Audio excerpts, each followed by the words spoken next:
The United Nations are the ones who are driving climate policy in a truly destructive manner. And we've seen this across in Europe, particularly where they were trying to get Europeans to give up their farming practices that have been going on for thousands of years. And it's caused a major shift away from left-wing politics. It might even be, you could say, the reason that socialism is starting to collapse across Europe. Now, the former version of the United Nations, the League of Nations, fell to pieces when it became evident that not only was it wholly incapable of keeping world peace, it was also aiding and abetting the worst actors on the political stage.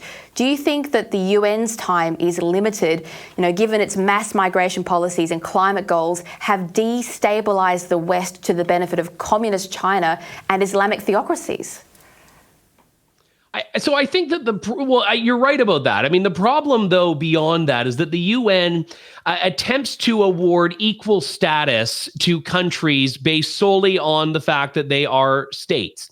And in climate discussions, it's amazing the outsized influence that a place like Tonga, that most people outside of your corner of the world probably couldn't even say is in your corner of the world, let alone point on a map, and the Maldives and Tuvalu and all these places, the outsized influence that they have on climate discussions. And, I'm thinking as a Canadian, okay, why do I have to bankrupt my country's leading economic driver because the Maldives thinks it's going to be underwater while simultaneously building like 20 seaside resorts a year, which is a strange thing for a country that claims it's going to be underwater in a few years to be doing. So that's one of the problems, is that the UN loves to give outsized influence to countries that really don't deserve that level of influence on the world stage.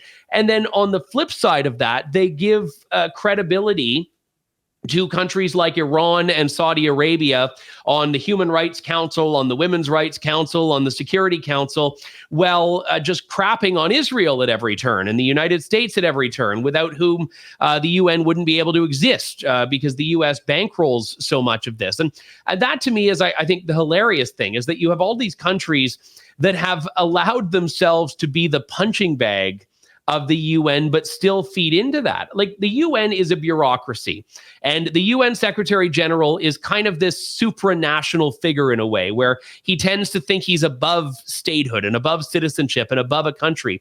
But realistically, the UN is a product of its member states. Without buy-in from these people, it has no legitimacy as an organization.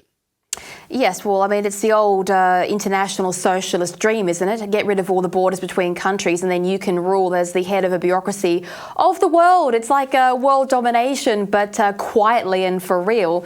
And the UN, in its policies, like, if you have an elected government and that government does really badly, you can then unelect that government at the next election. But in the UN, they can put forward these policies and they can be supported by a majority of countries that are not harmed by those policies.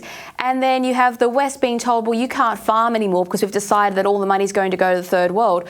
And then we just stay part of the UN. I mean, it's crazy. It's undemocratic and it shouldn't be happening.